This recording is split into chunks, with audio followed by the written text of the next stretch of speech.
Welcome to episode 266 of Sports Geek. On this week's episode, I discuss cricket, athletics and football with sports business vet Luke Bould.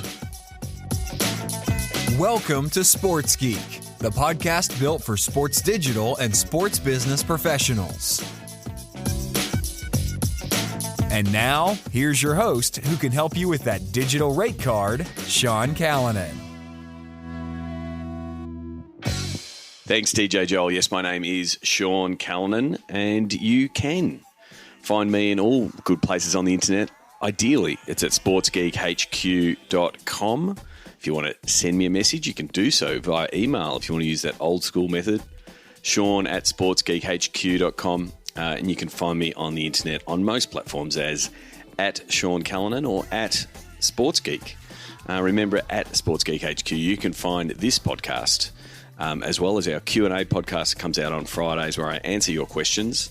You can send your question in by going to sportsgeekhq.com/questions. You can also sign up for our newsletter, Sports Geek News, that comes out every week, and it shares the links and the articles that I read throughout the week. And the ones that get the most clicks on my socials end up in that article. So thank you for clicking on the links because it helps curate that newsletter. But if you want a little bit of mix of sports, technology, marketing, digital, and a little bit of quirkiness, we try to offer that in Sports Geek News every week. And you can support these efforts of creating sports business content through our Patreon campaign. If you listen to this podcast, if you have for a long time, if you're listening to the 250-something episode, thank you very much. But if you're tuning in for the first time, thank you very much. You can support these efforts by going to our Patreon page, sportsgeekhq.com/Patreon. You can do it at a personal level, $4 a month, for effectively 4 podcasts and a couple of different extras with the Sports Geek Q&A series and the newsletter. But if you are a brand that wants to connect with sports teams and leagues and executives from around the world, you can do so as a silver or gold supporter of Sports Geek in our Patreon campaign. So go to sportsgeekhq.com/Patreon. My guest today is a good mate of mine, Luke Bould. He's just wrapped up a gig at the FFA, Football Federation Australia, and has had a long career in the world of sports business. We discuss that and also what he has planned for the future. So here's my chat with Luke Bould.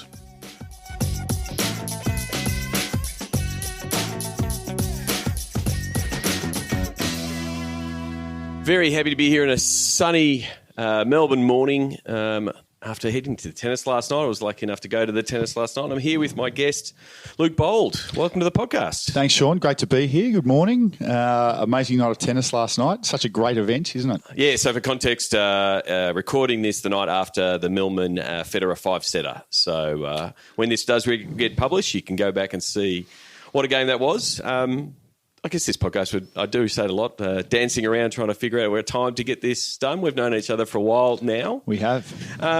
Before we dive into what you're currently doing and what you have been doing, I like finding out, how did you get your start in the world of sports business? Yeah, look, it's a good question. I often talk about the fact that I'm a geologist. A geologist? And that was, my first degree or my first job was in geology. Suffice to say, I decided that sort of spending half a year in the middle of nowhere was probably not what I wanted to do. So I made the smart decision of getting out of mining just before the mining boom. Okay. And look, I'd always had a great passion for sport. Growing up, in Australia, it's hard not to. And what were your sports of choice growing up? Yeah, well, I grew up in Melbourne, so I think it's hard to grow up in Melbourne and not have a connection to AFL. Yep. So that was certainly a sport of passion. Basketball, I played a lot of basketball. 6'5", you get sucked onto the court pretty quickly. So I have a great passion for basketball. Football, world football, has always been a passion. I was never any good at it. But to be brutally frank, I'll watch anything. Yep. I'm pretty excited about Super Bowl because I'm a 49ers fan. Okay. And we're due. So, if there's a sport, I'll be watching it. So it was a natural place, I think, for me to try and get to. So rocks weren't your thing.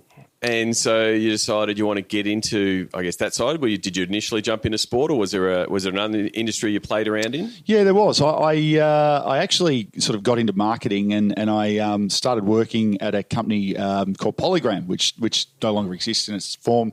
But Polygram was a recording or a record label. I actually owned a number of record labels. Mercury and London Records were the two that I worked with in the UK, and also worked with Polygram Film Entertainment, which at the time, had a whole range of different products, but probably Trainspotting was the breakout movie of the time I worked there, which does two things. It ages me terribly, but it also lets you get a bit of an understanding of how I started in sports and entertainment.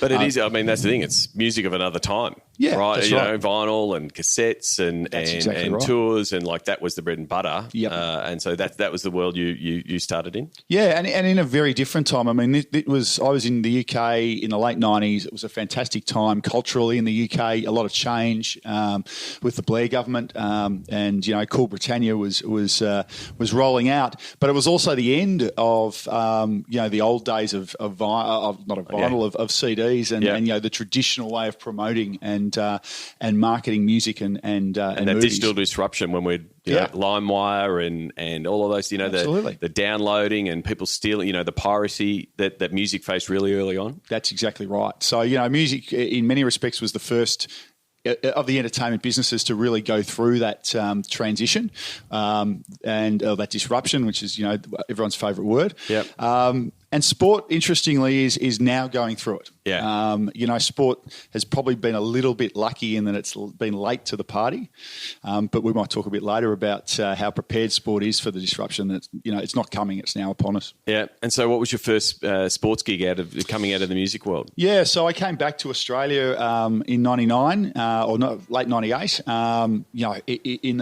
at the heady time of the Sydney Olympics being upon us. And I ended up working for an advertising agency that had started its own sort of sports consultancy. Okay. So that was great because I had the opportunity to work, did a lot of work with the Melbourne Tigers in the NBL as they were. We did a lot of work with a number of the AFL clubs. We worked with cricket, we worked with Tennis Australia on different projects. So that was a great opportunity for me to get a breadth of clients and a breadth of understanding of the sports industry, but also to build a network and start to meet people and that became in very handy, or has come in very handy in the 20 odd years since. And so from a sport point of view, sort of getting a taste of the different pieces, and then you jumped into actually working for a sport and for an org.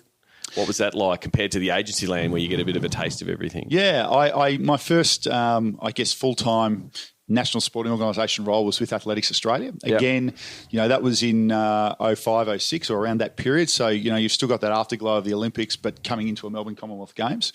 With some tremendous, Australian athletes at the time. I really enjoyed it. It was challenging. I mean, one thing you learn being in an Olympic sport like athletics is you learn to do a lot with a little. Yeah. Because you just don't have the resources that many of the bigger sports or all of the bigger sports have. So I really enjoyed it. It was athletics is a sport that I was an okay discus thrower and shot putter at school, so I had a kind of affinity. Probably my greatest sporting moment is winning the APS shot put at Olympic Park in Melbourne. I just thought I'd drop that into the conversation. That's all right. Sean. You're always happy to share awards that you've won. That's exactly even right. Even if they were at like 12. Yeah, correct. 13. Thank you. Thanks for rubbing that in. That's fantastic. So the challenge, I guess, for the Athletics Australia and a lot of Olympic sports, like we're coming into Olympic year now, this year, 2020, is that high visibility but really short window. You don't have the length of conversation or eyeballs that you do in the other sports. How was that as a challenge, like for Athletics really challenging? Australia? Yeah, really challenging. I mean, you're absolutely right. And of course, the landmark moments, the Commonwealth Games, the Olympic Games, you don't actually own the team. Yeah. So your athletes in inverted commas are running around in someone else's uniform. Yep. Generally a competitor brand. It just happened to be that way. And you don't have access to them during that period. Yeah. So it's the opposite of every other sport. Correct. That's exactly right. And that is incredibly challenging. But I think, the big challenge for beyond that and the commercialisation is how the sports prepare leading into an Olympic period to make sure they make the most of the participation surge that they hope is going to come. And of course, you don't have to hope. Yeah. You need to actually be prepared, get your marketing messaging right, because there are no constraints on marketing your sport during Olympic Games other than budget. So that for me has always been something that I took out of my time at athletics, and particularly again coming into a home Commonwealth Games. We did a lot of thinking, a lot of work on trying to make sure that athletics really benefited. One of the challenges at the time, and thankfully athletics has now moved on from this, but athletics didn't own or control its junior development program at the time. So Little Athletics was a separate entity. Okay. And at different times, the two have probably not got along, would be the right way of putting it. But thankfully, the sport's moved beyond that now, and that's now united. So that makes things a lot easier for athletics going forward. It does help connect. As long as we're sharing awards, I did win an award at Little Aths down in Pakenham. Good on I think you. I was about 6 at the stage. I've still got the little trophy at home. So I love that. Now we don't want to have a measuring competition here, but we'll keep moving on. So after athletics, No, before we move on, I want to know what you won it for. And I'm sure the listeners do too. Oh, no. I was one of those ones who was an encouragement award. Oh, excellent. And unfortunately, I thought I was up for the yearly one, but Cameron Fleming, God bless his heart, he won because he put in much more effort than me, obviously. So the encouragement award is not one that is high on the list, but happy that it's still in the trophy cabinet at home. I think you should be proud. Definitely. So after athletics, sort of moving from that, the Olympic Commonwealth Games environment. What was your next stop? Yeah, next stop was Cricket Australia, at a really interesting time in the development of the game. I started at CA in 2007. Interestingly, just after Australia had beaten England 5-0 in an Ashes series, and cricket was on at a period where it was growing rapidly, but doing a lot of navel gazing and really trying to understand what its future looked like, because cricket at the time was really suffering from the concept of being stale, male and pale. Aging fan base, very masculine, and really not representative of a diversifying and Australian population. So I had a great privilege of being involved in cricket when a couple of really critical things happened. The first was the decision to invest in the Big Bash and actually start the Big Bash 2 years earlier. And the Big Bash was Cricket Australia's and Australian cricket's, I guess, determination to make sure they created a product that was relevant to young fans. And I think what's interesting about the Big Bash is they really made a concerted effort to make sure it was different. So this wasn't just going to be 2020 but served up like one-day cricket or like Test cricket. It was going to be an entertainment product that just happened to take place around a cricket match. And I think the Big Bash, was certainly the first of the Australian sports that went all in on that. But, we've been talking about the tennis already in this discussion. I mean, the Australian Open now is really a festival that just happens to have a tennis tournament going on in the middle. I think I was there with my uncle last night, and he goes, it's like a tennis nightclub. And it was like, we were lining up in a bar, getting a beer, and it's like, where's the screen? Like there was it's an entertainment precinct as much as it's a sporting event. Absolutely. And I think that's really insightful for sports, for sports going forward. And some sports have got it right and others haven't. And we'll probably come back to that. The second thing that Cricket Australia did during my time was nationalise its development programs. So it's gateway products for participation. So, in the past, every state had their own version of Kanga cricket or, Oz cricket or whatever it was. We nationalised that. We created a single brand, which at the time was Into Cricket. It was sponsored by Milo. And that really had a massive impact on, first of all, the quality of experience that the participants had. And then really the ability to get out and grow participation. And, Cricket Australia have had a lot of publicity about, where their participant numbers are, but there's clearly been growth. And a lot of that started off the back of that. The third thing that happened that I was lucky enough to be involved in was really a restructure of the governance model of Australian cricket. And my role was more in the commercial side and taking a model that was 100 years old, or the best part of 100 years old and outdated, and nationalising the commercial model of Australian cricket.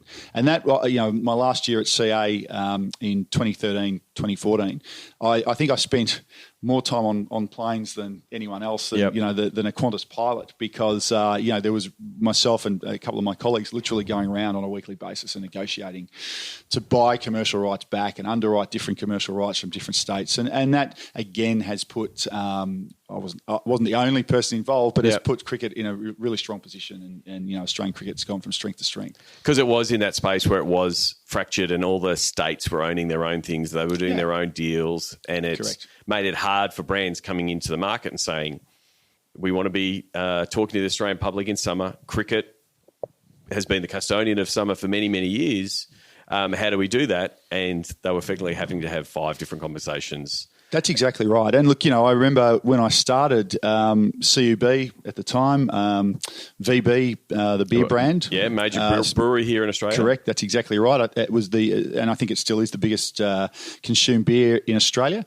We're the sponsor of Australian cricket. But when we went to the first test played at the Gabba in Brisbane, well, Forex, which is their direct competitor and their major competitor, was the sponsor of Queensland cricket. So not only could you not get a VB in the stadium, but all the signage was Forex. So, clearly that is not a great way to run a program, and it undermined the value that the sport as a whole was getting out of the beer category, and clearly it was happening in other categories. So that nationalisation, which was difficult because it's always difficult to get someone who owns something to give it up. Yep. That has proven to be a masterstroke for cricket because their revenues have gone up. Yep. And the states have gone from being, they still have their commercial businesses, but they've been able to focus more of their resource on participation, on getting more kids to play, on running better competitions, and that ultimately is their core business. I mean, and that's part of the health of the sport. Like, we look back at the heyday of cricket, and England was always looking at the Sheffield Shield being strong. Yes. Right, but the Sheffield Shield was only strong because there was players playing and pushing for those positions, and that starts at the very base, getting more kids playing cricket, more kids staying and playing cricket. That's why that national piece from a participation point was really important. That's exactly right. And look, the interesting thing about participation, we in the Australian market of 24, maybe 25 million people now, we have in Sydney with a market of 5 million people, more professional sporting clubs than are the whole of California. Yep. And California's got a bigger GDP and 38 million people. Yep. Right? So we are incredibly overcrowded with professional sports, and we expect to win. Yep.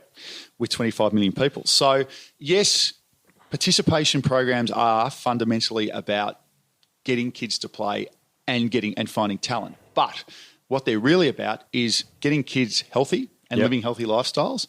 But for a sport, it's about building an affinity to the sport that will last a lifetime. Yep. And what we know is that a child who or a person who plays sport at a young age is worth significantly more to a sport over their lifetime than one who doesn't, because they've got a greater propensity to buy tickets, to buy a season ticket or a membership, to buy a shirt. And so, getting kids to play is good business as well as being good for health and good for those sorts of outcomes. And effectively, like, we're our own case studies, right? Yep. You were saying before what you played. I played basketball growing up. I still follow the NBL and the NBA. I played some footy poorly, and I go to the footy. My kids, went and played Oz kick. Yep. And I dragged them out in cold mornings, and they played, and that then tied them into coming to the footy and that kind of stuff. It is critical. It gives them a taste, understand the game, and really form that bond with the sport. That's exactly right. And, Australian sports have probably been tuned into that now for the best part of 10 years. Yep. What we're seeing in other parts of the world is that the light's only just starting to go on. And part of that is because of the disruption of other revenue sources that we're starting to see. Yep. If you're in the EPL or if you're in the NFL, you've been pretty comfortable relying on television rights revenue to undermine you to underwrite and underpin your business. Hopefully not to undermine. For a very long period of time. So the need to innovate just hasn't been there, or to find new revenue streams. Now, I would never want to be critical of either of those two sports or either of those two countries for not being innovative. But nonetheless, what we are seeing though, and we've started to see it over the last 12 months, the MLB commissioner made a comment late last year about the future of MLB being through participation. And the future of MLB fandom being through participation. We're starting to see in those markets the light going on that not only do you need to grow your fan base through participation, but it makes good business sense. Yeah. And then, we'll talk about your role at the FFA, and you play in the space of that media rights, the media rights puzzle. And, talking to Hutchie recently around media rights, like all sports rights holders want the rights to keep going up. Yep. You know, they've been courting the Facebooks, the YouTubes, the Amazons to say, you know, come to the party, keep these guys honest. And there's a little bit of standoff. You know, we've had Peter Hutton from Facebook say, no, I don't think we're going to pay for these rights. So there is a little bit of nervousness in the market of who's going to pay, are they going to pay? And so, yeah, from a future point of view, you want to mitigate that risk to say what else is the opportunity. So, you know, your last role, the role you just finished up, has been 6 years at the FFA, all things football here in Australia, Socceroos and A-League. What was... And I joke that you were the collector of titles as your role went along, and it wasn't Game of Thrones styles. We weren't knifing guys. It was just a combination of people moving on, and then just chucking that in, put that on Luke's desk. You must have the longest business card in Australia. I was clearly doing a good job, Sean. Yeah, no, obviously. I started off running the commercial business and ended up running essentially everything that was fan facing. You know, obviously the operation of our league was separate, and it's kind of easy to say what I didn't do. And our national teams, but you know, sort of all of the fan facing digital content development, marketing, broadcast, licensing, consumer products, commercial, all of those things. I had responsibility for. It's interesting. If I can just go back 1 second, just on the rights piece. One of the things that kind of rings true to me is this. You know, NFL is incredibly important to NBC. Correct. Yep. And if NBC loses NFL, their share price is going to take a hit. Yep. If Amazon loses NFL, I suspect that you won't even see a blip. Yeah. And that's probably the biggest concern. I mean, I think we're all watching and sort of with bated breath what the next cycle of sports rights looks like. But one thing we know for sure, the days of sports being all powerful in their relationship with the media companies is over, and that is incredibly frightening. Yep. But the opposite of that is put yourself in the shoes, like you said, of the TV executive. Yes. Right? That has underpinned their programming for the year with NFL or NBA or AFL or Premier League, you know, either for viewers or audience or subscribers. Like, that's a really big hole to fill. It is. And so that you know, that's where I think there is, you know, if Bill Simmons is listening, you know, create that 30 for 30 and get cameras in those rooms to find out what that toing and froing is going to be. Because that's going to be fascinating, because you're right. At NBC goes, what makes people tune into our network? That, you know, that's where live sports still is premium. But how premium it is and the fragmentation of where people are watching and the sophistication of the audience. Yep. Like, you know, Amazon did a great job with the EPL and getting subscribers, but the audience and the advertisers are still going, well, how does this work? But like, Amazon got what it wanted. It wanted people signing up for Prime. So yeah. Look, I think that's right. I think, you know, the changing viewing habits of the population, particularly the younger population, but the population in general, you know, means that there's less long form sport being watched, live long-form sport. There's lots more clips, but there's an enormous opportunity in non-live content. Yeah. And we're starting to see, you know, Amazon and Netflix in particular invest in that content. You know, the Formula One series last year, Drive to Survive, I think, from memory. You know, those sorts of programs, Sunderland Till I Die. You know, we're starting to see more of that, and I think that's an opportunity for all sports, let alone broadcasters. Football Federation Australia. Yeah. Well, I 6 years at the FFA. 6 great years. Like, it's a bit of a common theme, but it seems to be like your stints are about 6 years. Is that probably long enough for an executive, I reckon? It's just long enough. Like, you get to tackle some big chunks of work, and it is just a... Yeah, I think so. Look, you know, I mean, if you look at corporate life, executives tend to last, you know, 5 to 6 years, and in marketing, often shorter periods. Yeah. So, you know, I didn't set it out for it to be 6 years, but that's kind of, you know, it was the right time for me. And to be frank, I think probably the right time for the sport. You know, you need fresh ideas and fresh blood at different occasions. Football, look, what a great sport, you know, what a great game. I was privileged to spend 6 years at the sport. It was, in this country, it continues to grow, but its growth is challenged. It's you know, it's incredibly challenging. Football is a code that its fans believe should be the number one code in Australia, because it is pretty much everywhere else. No, And I mean, they're immensely frustrated that it's not. Yeah, I mean, I've been lucky enough to work with FFA and across what's happening in the A-League and with the national teams. And, if you're able to take the fandom of the football fans in Australia, and it is a global thing, they are super passionate. Absolutely. And so, there's no fault there. And they're, again, the super belief, like it is something unique in this part of the world, the code wars. Right, all these football codes, they all call themselves football, and they fight for that word with such passion.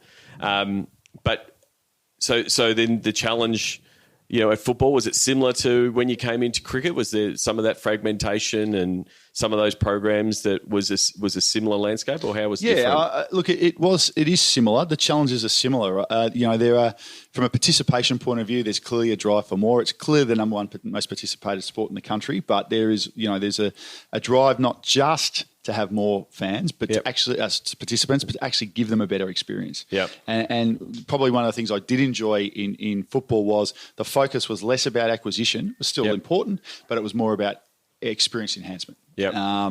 If you enhance the experience, they have a great experience, they keep playing, your numbers grow because you're not churning people out. But from a professional league and national teams point of view, again, a time of enormous change. The A-League was 8 years old when I started. Yep. The A-League is an interesting beast, it's fair to say. It's certainly the biggest league in the country that's fully privately owned. And in that private ownership group, of the 10 clubs, is now 11, but the 10 clubs that have been around for the best part of the last 10 years, 8 of them are owned by foreign entities. One of them is owned by a foreign government. Yep. And that creates its own complexity. There's an Indonesian-owned club, there's a Chinese-owned club, there's an English club.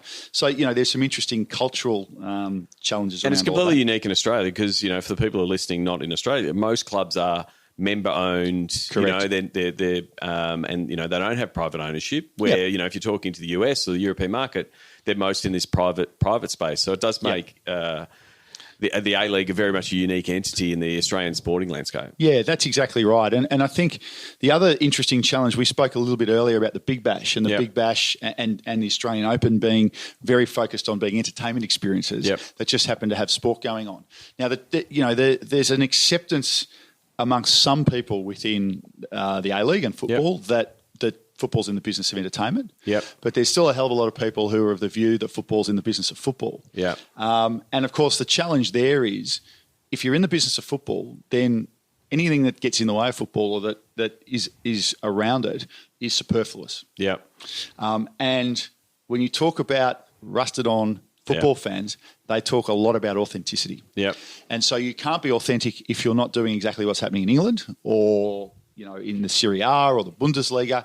And clearly those markets are very different to ours. So there's a bit of an identity crisis within football, Australian football, around what it wants to be and what it needs to be to succeed. Yeah, and it is. Yeah, and that is the challenge because you've got that rusted on football fans, and then lucky enough to work with the Socceroos, the Matildas when they've had success, whether it be in the Asian Cup and in World Cups and that kind of thing. When the whole of Australia effectively gets around both of those teams, they're two of the most popular teams in Australia, but not many of those fans would identify themselves as football fans. They would be most likely calling it soccer.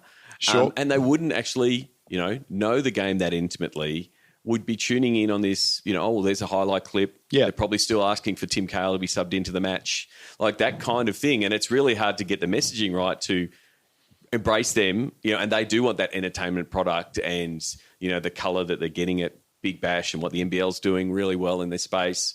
Yep, that's exactly right. That's the tough bit because you've got these two audiences that are almost against one another in some instances. That's exactly right, and you only have to go onto social media to see that because that passionate football person who wants authenticity is almost insulted. Yeah. When you do something that doesn't talk to them in the way they want to be spoken to, and that is incredibly challenging. It's there's no doubt about it, and it's one of the things that we haven't solved. Yeah.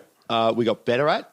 But there was always I always had the feeling at times we were sort of 2 steps forward, 1 step backwards. But look, the game. Let's be frank. The game 15 years ago was insolvent. There was no national league. The Socceroos hadn't been to a World Cup for 24 years, and the Matildas had a couple of years earlier had to do a nude calendar to get exposure. Yeah. We now have the A-League 15 years in, 1.8 million people coming through the gate each year. Plenty of upside to that. Plenty of challenges, but nonetheless, we've got a fantastic women's league. We've got Australian women playing in the US, and arguably Japan. one of the best in the world, in Sam Kerr. Playing over the in face England of Nike. Women's football. The Matildas, are in the top 5 in the world. We're hopefully going to host a Women's World Cup in 2023 if FIFA makes the right decision. Yep. And they're the most loved national sporting team, and the Socceroos the most loved men's national sporting team. So a lot's been achieved, but there's a long way to go too. And where do you think the future is for football and I guess for sport overall in seeing some of these themes that you've seen over the different destinations you've been? Yeah, look, I think, from an A-League perspective, I think the future of the A-League isn't bringing in, Zlatan Ibrahimovic, as good as it would be to see him running around. It's actually developing young talent and, getting exciting young talent onto the pitch and developing them to go overseas and hopefully come back. And I think, it's interesting to watch MLS. That's the model that MLS have evolved to. They're still doing some things with the Zlatans of the world. But and I think that's absolutely what the A-League needs to be and build its identity around that. And the Where Heroes Are Made campaign of the last 2 years has really been us trying to start the position for that. But of course, the clubs have to buy into that. And I think they are. I think, what we're seeing from the new administration behind the A-League is a desire to go down that path. And I think if we do that, football fans in Australia will still follow Chelsea and they'll still follow Man U and all the other European and teams around the world, but they'll have a passion for a local team. And that's the opportunity. There's 7.8 million football fans in this country and or people that identify as football fans. Yep. What the A-League needs to do is not necessarily convert rugby league fans or AFL fans. Yep. It just needs to switch on more of those 7.8 million. Yeah, you're a football fan and you're right. You're watching, you've now got access to all of this global game that you didn't have 10, 15 years ago. So, yes, you can consume all this content and you can be up at 2 a.m. in the morning to watch the EPL, but the only way to see live football is to go to an A-League game. And, that's the piece that if they can unlock that, super important. So you finished up at FFA. What's next? What's the next chapter as we turn over the page? Yeah, well, interestingly, we've touched on a few of the themes. So I've started a business called Alecria, which is a Latin word that means active. Okay. And I'll spell that just so that everybody's clear. It's ALACRIA. Yep. Alecria.com. AlecriaGlobal.com actually. Yeah. And that is a business that's really focused around experience. It's about creating enhanced experience, whether that be for participants, whether that be in stadia, and building fan engagement and fan connection to businesses, to sports, in the case of fans, customers, in the case of other businesses, to really build lifetime value. Yep. So, what we want to do is, in the case of sport, we're talking about, we're on the Sports Geek podcast. Yes. We are helping sports build the products that attract fans, that attract participants at a young age, and then working with those sports using data and technology to retain those participants and turn them into fans and then maximise their value over their lifetime. And that's a really commercial and kind of financial comment, right? But what we want to do is curate their experience. We want to make sure that we're using the opportunities that are available to us, particularly around data, to make the right offers to participants and their families at the right times, to get them into games, to get them to watch, to get them to buy a shirt, and really build that connection. So to take that lifetime journey of a fan of 5, 6, 7-year-old. How do they get introduced? What does that experience look like? That's exactly what do they get in their hand that locks them in either to the sport or a club or the league, but they're not stopping there. Like, 'cause that's right. where where they fall off. Like, oh, they've done that and they've stopped, or they've done this and that's the experience piece of.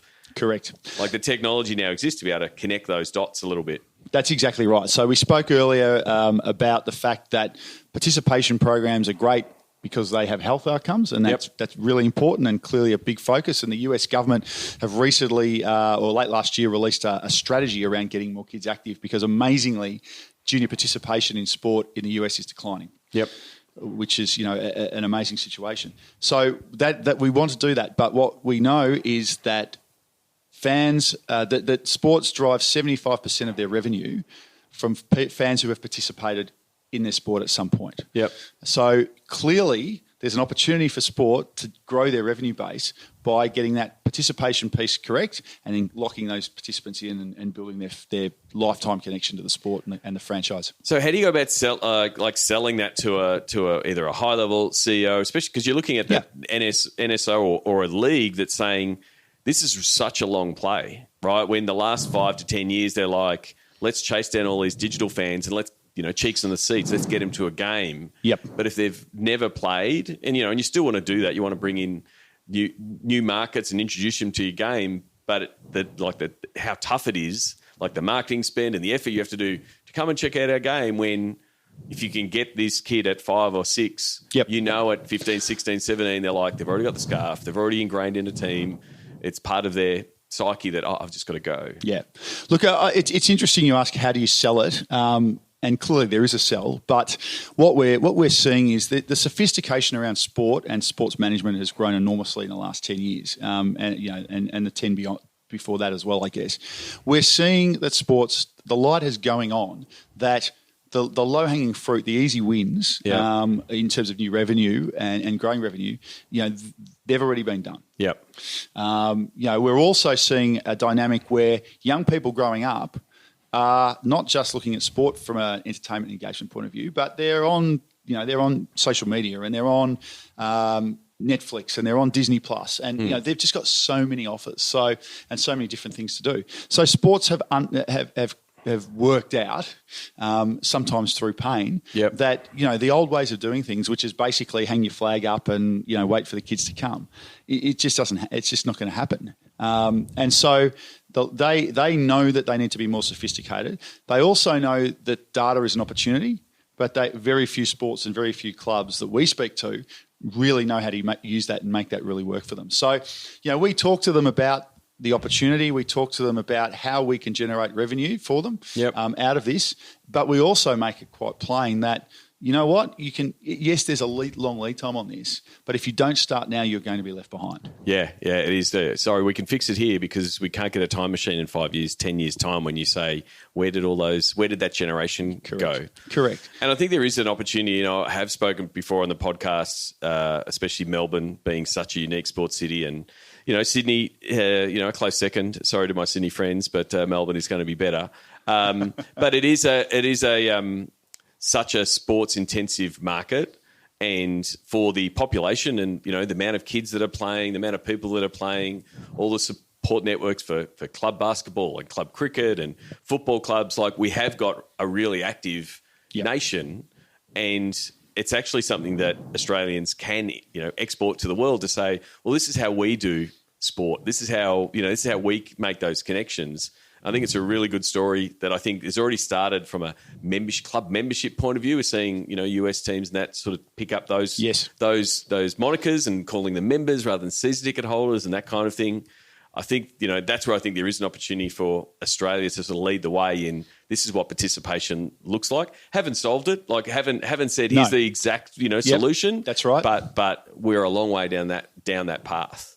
Yeah, look, that's exactly right. And, as I said earlier, those bigger markets haven't had to innovate in this space as much. But clearly, and I'll use the US as an example again, the Trump administration have, released this strategy around getting more kids active. Yep. It's the first time that's come out. It's a really significant step. And now they're getting behind it. But at the same time as that happening, and again, they're addressing declining rates of junior participation, which in a country that has a significant obesity epidemic just as we do, that's really concerning. But at the same time, you've got the franchises who historically haven't played in this space. They've left it to either the leagues or in the case of MLS, they've left it to US soccer. They've started to work out that participation is good for their business. It's a recurring theme. I think I've said it a few times now. It is. And so that's incredibly an incredible opportunity for US sport. I think it's an incredible opportunity for Alacrea as well to help them as they go on the journey of starting to play an active role in driving participation with the positive health outcomes that come from that and the positive business outcomes. Yeah, because it's fine and well for a government or a president to say this is what we want to do. Yes. But then it becomes a little bit of it's like that Spider-Man meme where everyone's pointing to one another. Schools are saying, oh, no, you do it. And grassroots or sports orgs are saying you do it. And it has the problem. That's why the problem hasn't been tackled, because Correct. Everyone's been pointing at someone else. And so the opportunity exists for either the organising body, whether it might be like a US Soccer or an LA Galaxy or a club, to say, well, we want to take it on board, because the fans and the participants, the players in this case, are crying out for it. That's exactly right. Whether it's access to facilities, access to coaching, way to get active, and that's the other element of this, and why it's important that we get active engagement from the franchises. Clearly, the franchises in the US instance, in the UK, are incredibly wealthy. Some are in Australia as well, but it's a slightly different model. But one of the problems in the US is that the participation for a lot of parents is not about the kid coming out having a fun social experience, which is the key driver for junior participation in this market. It's about professionalism. Yep. It's about them being the next pro player, and it might be them playing in a travel league. It might be them paying to play and be trained in a professional, training base. And there are some amazing facilities that are being built in the US. But for every kid who's got a parent who can afford to hire a professional coach and put them through a professional facility, there are 100 kids whose parents can't, and there's nothing being provided for them. Yep. And that is the reason why we're seeing a decline in participation, or one of the main reasons we're seeing that decline in the US market, because there isn't the service being provided for the poor kids or the kids that don't have the ability to pay to play. And so they don't play sport. And that's a real problem. And is that where, I guess, the commercial lens sort of comes to it, with more partners and brands wanting to look at corporate social responsibility and want to give back, and not just, we just want to put logos on the side of that stadium and everyone will be warm and fuzzy. Whereas if they can say, well, we're actually putting helping these kids through, and it's a different sponsorship bucket when you're talking to those brands. They're not looking for the awareness piece. They're like, this is what we can do. Is that part of, because you roll out these programs, it's like someone's got to pay. Correct. Yeah, that's exactly right. We see in this market, NAB, a big bank, one of the big four banks in Australia, has been a long-term partner of Australian Football League's junior program, and that's been incredibly good for their business. But they have been an active promoter of that program, running their own television campaigns and so forth, which has been really positive. Woolworths, big supermarket in Australia now, you can't walk into a Woolworths store anywhere around the country without seeing promotion of their cricket program, which they now sponsor. So, we see that in Australia. We're starting to see that turn on in the US. Early days. It's been a bit more, the British model's a little bit more like the Australian model. So we've seen, that has existed in the UK a bit more. But the UK have only in the last 3 or 4 years, things like Star Cricket have only really started to turn on the Australian model of junior participation programs. And cricket's a great example. They're seeing enormous growth in their programs and in their junior participation. I think they're now 3 or 4 years into that program. Interestingly, it was an Australian who went over and set that up for them. But so the export of the knowledge in this country is definitely an opportunity. Terrific. So before we get into the closing five, yes, how can people find you on the internet? Where's the best place? So we're across all the major social platforms, but Alacria Global, so ALACRIA Global.com. We're on LinkedIn, Alacria. We're on Twitter and Facebook and Insta. And what's the best way to find you? What's the best platform that people would be able to connect with you, Luke? Yes. Well, I tend to be on Twitter. I have found that Twitter is becoming more and more clogged with trolls. This is the case. Yep. But it does tend to be my go-to. But Twitter, I do a bit on LinkedIn these days. I enjoy the LinkedIn platform. I think that's becoming, certainly in terms of the industry, more and more insightful. The comments and the articles that are being written and being shared. So LinkedIn, and everyone's on Insta, aren't they? Everyone is. Yeah. So. Do you remember, you would have been to a few sports events in your time. Do you remember the first sports event you ever attended? Yeah, I was listening to your podcast with Hutchie the other day, and I'm going to answer in a really similar fashion. So, the first sporting event I remember going to was an AFL football game at a place called Waverley Park. Okay. which was a concrete bowl. Arctic Park, as it was sometimes exactly right. known. Did you get bogged in the car park trying to get out? I've had a number of bad experiences in that place. They bulldozed it in the end, and that was the right outcome. Yep. But it was a game between Fitzroy, who no longer exist, Yep. and my team, North Melbourne. My mother was a Fitzroy fan, and I was a North Melbourne fan, and I remember it for many reasons, not the least of which because Fitzroy won, Yep. which was devastating at the time. But Okay. that's my first sporting memory. Terrific. And obviously you would have been to many sporting events. Do you have a favourite sports food memory, or do you have a go-to food when you're at an event? I've got a favourite sports food memory, and Yeah. I've got a go-to. Yeah. My favourite sports food memory is at Wrigley Field, Okay. Chicago hot dog. Yep. I mean, just an amazing experience, an amazing place. So, I have vivid memories of that and enjoy that. But I too am a party pie kind of guy. Okay. Yep. And to the extent that I can rate the party pies around the country by stadia, Yep. around Australia anyway. And I'm rather offended if they don't come out. Yeah. You're like, it's Which is not great for my waistline. Three-quarter time, and you're like, hang on, guys, where are the party pies? That's exactly Yeah, right. It's a very Australian thing, but it doesn't help my waistline. But I'm a sucker for a party pie. That's all right. What's the first app you open in the morning? Look, it tends to be Twitter. Yep. But I also I scroll the newspapers. Yep. Sports section first, and not just Australian papers, but New York Times, LA Times. The British papers tend to stay away from the tabloids. But Yep. I'm an avid scroller of news first thing in the morning. Terrific.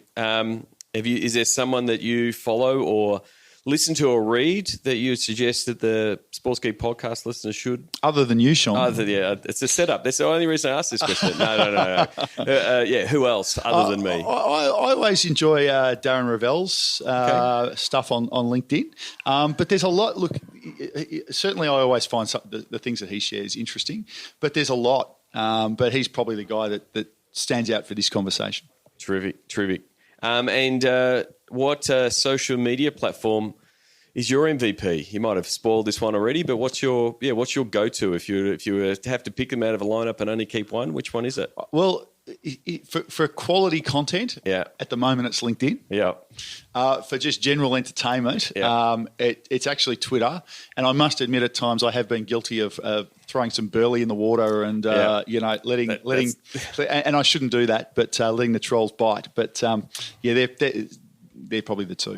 Yeah. I really do. Yeah. I think it is common. Like someone asked me the other day, what's the best way to connect with people in the sports business industry? And I'm like, 6-7 years ago, I would have just said Twitter because we're all on there. We're having a conversation like we're in a bar. But there's just so much volume there now that it gets lost. And I think more and more people are stepping back and consuming and conversing less. But they've obviously done the tweaks to the algorithm on LinkedIn where you're seeing more relevant content and that kind of stuff and conversation happening. So it's a shame. Look, I really enjoy having a sensible and intelligent conversation on Twitter with people, and it still happens. And I particularly when I was at the FFA tried to answer as many questions as I possibly could, as long as they were asked in a sensible and polite manner. But your ability to do that has become less and less, whereas LinkedIn, I haven't had that problem yet, and hopefully I won't. Well, terrific. Thank you very much for coming on the podcast. Enjoy your day at the tennis. I think you're going to the tennis now. Ala Correa. We'll have all the links in the show notes for this podcast, but thanks for coming on the podcast and talk to you soon. Thanks, Sean. It's great to be a part of it, and congratulations on everything you're doing with Sports Geek.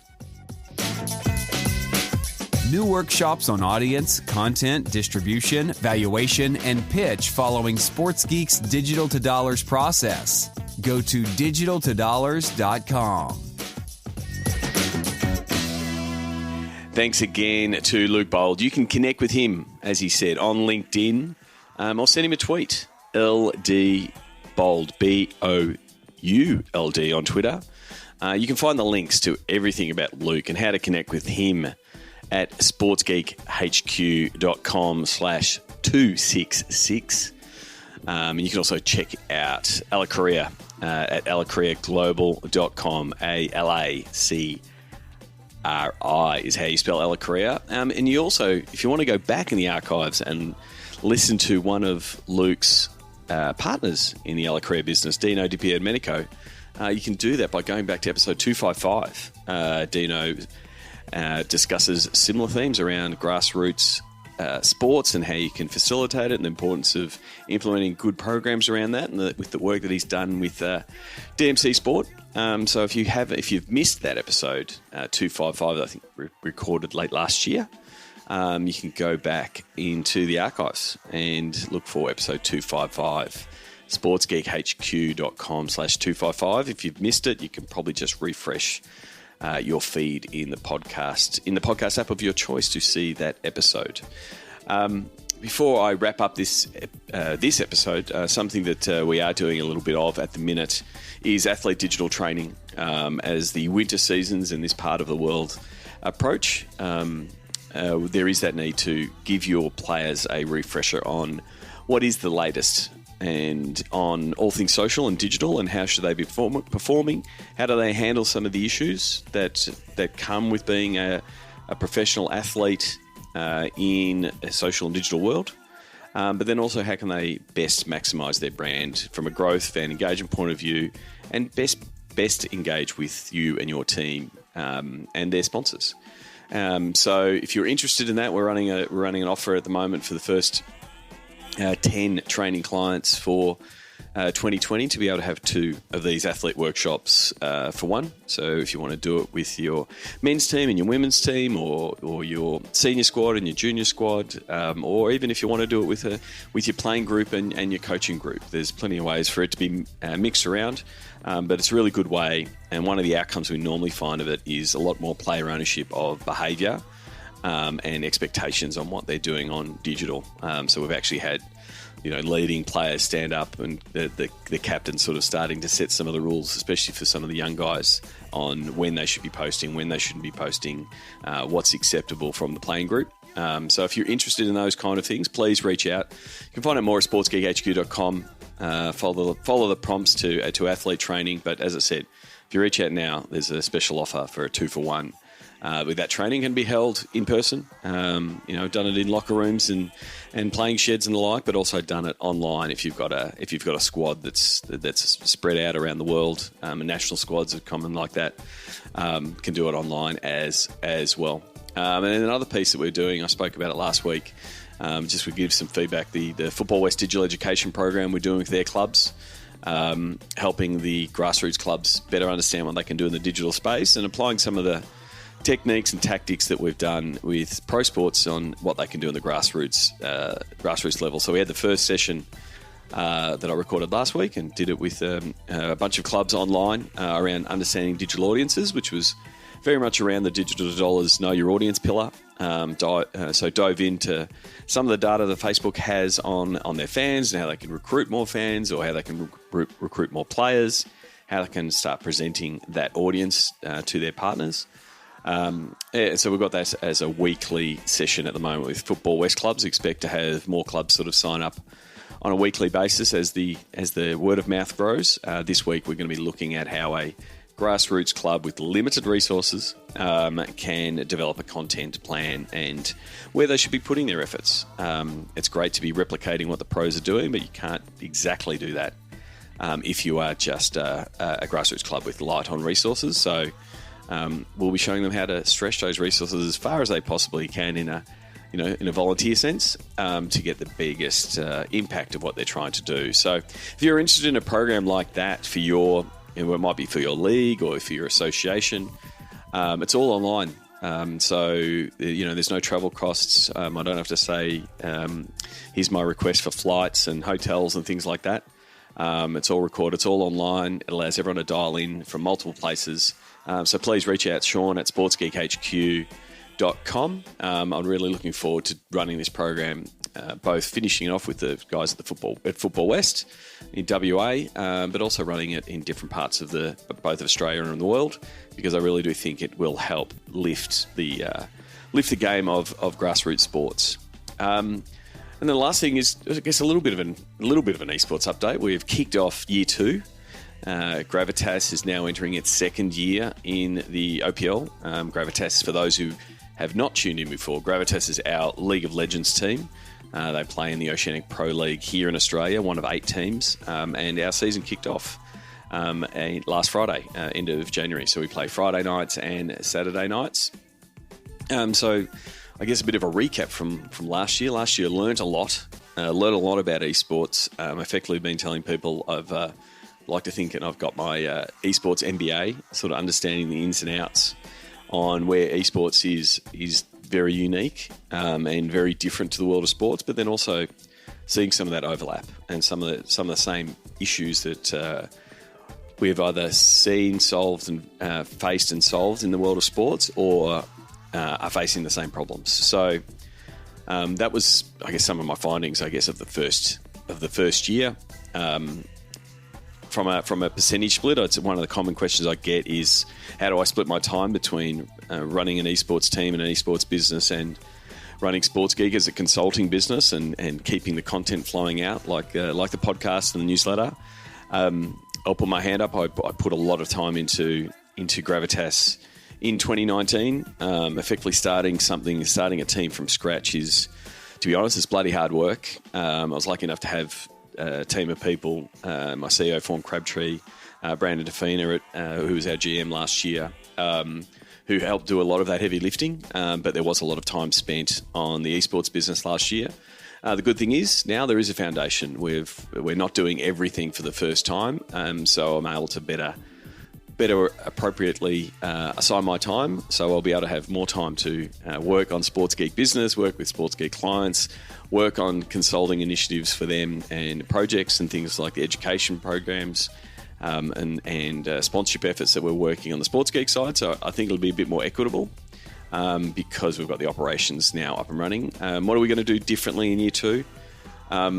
We have moved from Melbourne to Sydney, so we're going to have a Sydney base for our League of Legends team, primarily a cost consideration, rather than housing and flying a team up for 20 times. It makes much more sense and much more cost effective to have the team based in Sydney. Additionally, our roster makeup is vastly different. Last year we ran with five guys. League of Legends is a 5-man team, a 5-man roster, and those 5 guys played the whole season.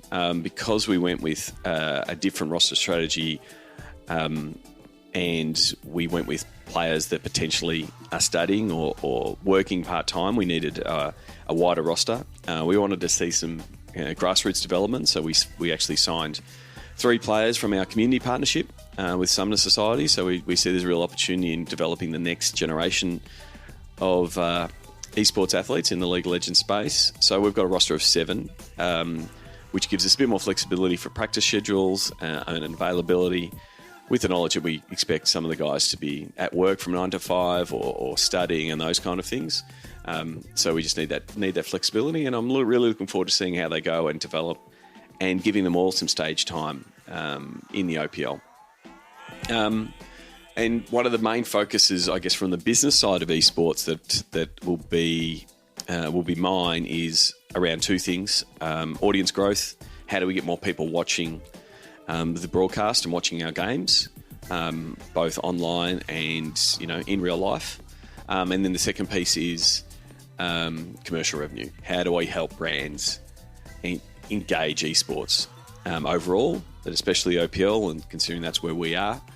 And this part of the work is really overlapping with Sports Geek. So this is the ideal point where one of the reasons I got into the space is, where is the piece of work that does overlap sports and esports, and this is definitely it. As we're seeing sports in itself trying to figure out how to commercialize streaming. I did speak a lot about streaming and OTT in the last Sports Geek Q&A episode. Yeah, there's a lot of overlap in esports and sports. As more streaming content comes online, more and more people are trying to figure out how do we best commercialize it. So it's good to see some of those synergies around the work that I'm doing in the Sports Geek space and esports space. So hopefully those two run in parallel, and we can have success on both sides.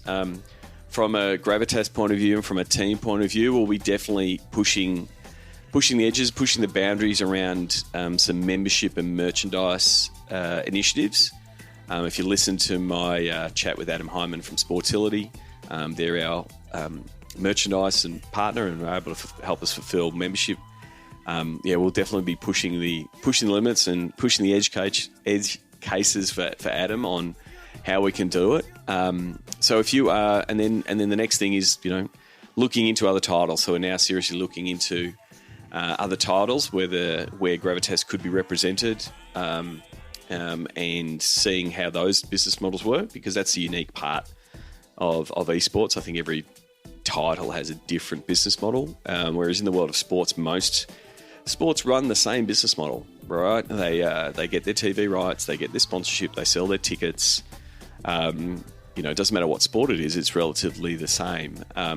Whereas in esports, where the money comes from and how people are paid and the flow of money and what it is around different titles is really different from title to title. So that's been part of the esports MBA. And so this weekend, I recorded the podcast with Luke during the Australian Open. As I'm recording this, I attended the AO Summer Smash this weekend, which is the Fortnite competition that they had at the Australian Open. I spoke to Rob O'Gorman at our Money in Esports event earlier this year. This was year 2. Again, very successful event. Really interested to see the mechanics of the Fortnite competitive scene, and also the very different fan base. Very much a young fan base that are following the Fortnite scene, and very much also the players are much younger than in a title that we're working in League of Legends. So yeah, always interested to learn more, and looking to dip our toe into the space across different titles. So if you're interested in chatting more about esports, now whether that is you're a sports team trying to figure out if you should be getting in, how you should be getting in, how you should be engaging, please give me a call. If you're someone that's interested in getting into esports and investing and saying, I want to be part of this, we are seeking investment from an SG Esports point of view. If it's something you're interested in, and it doesn't matter where you are in the world, because esports, luckily, and one of its upsides is global. So we have been talking to people in different parts of the world about investing into the business and seeing what the opportunity looks like in the Oceanic region, and what the investor price and what it costs to get into the game. So if you're interested from an investment point of view, please reach out. Happy to discuss what we're looking for. Or if you're a sponsor, if you're a brand and you're trying to figure out, hey, how do we get into the space? Is it around engaging a team? Is it around engaging players, a league? What's the media piece look like? That's some of the things that we're currently doing across esports, but then also sports. But we can also help and advise you. If you end up being a sponsor of Gravitas, that's obviously a bonus. But my goal is to bring more brands into the space, because the more brands into the space, then more of that money will potentially flow down to the teams. And the benefit of that is I have a team. So if you're interested in any of that space, or if you just want to scratch that itch of we want to get into this space a little bit further, and understand the esports and gaming world, that's effectively what we've been doing across the Sports Geek and SG Esports businesses. As I said, Gravitas kicked off year 2 this week, and I'm going to bring back sounds of the game. I've only been doing it every now and again, but it was with great pleasure and pride to hear Skimmy and Rusty calling the Gravitas boys taking down the 2019 OPL champions Mammoth in the first week of the OPL this week. Hit that play button, James. Get the pick, because Mammoth go on them, and Beats is just unkillable on this Renekton, and that works so well for them. They're going for this one, Rusty. Mid and hips down. Respawn time is at least 5 seconds and onwards. The first tower falls.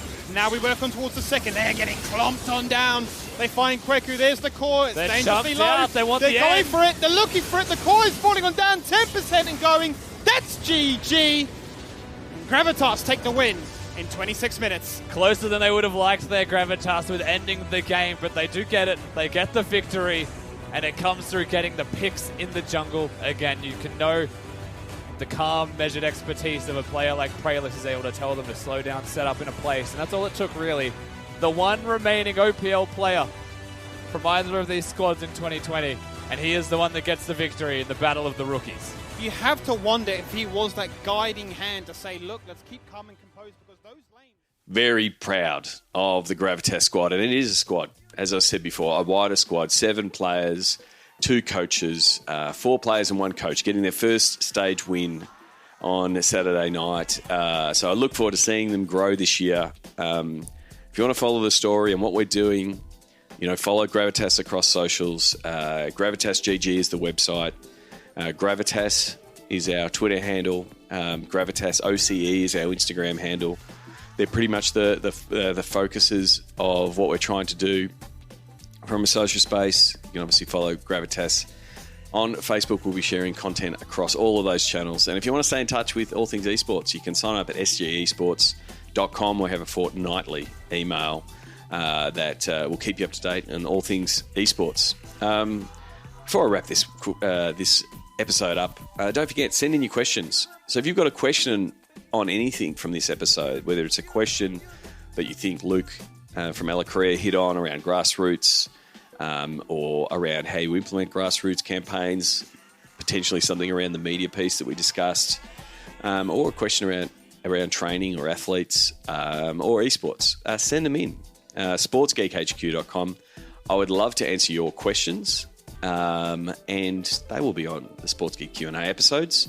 Every week I answer 3 questions that come in via the internet, and give you my opinion on those topics. So go to sportsgeekhq.questions, and remember, if you like this content, if you find it valuable, you can support it at Patreon, sportsgeekhq.com/Patreon.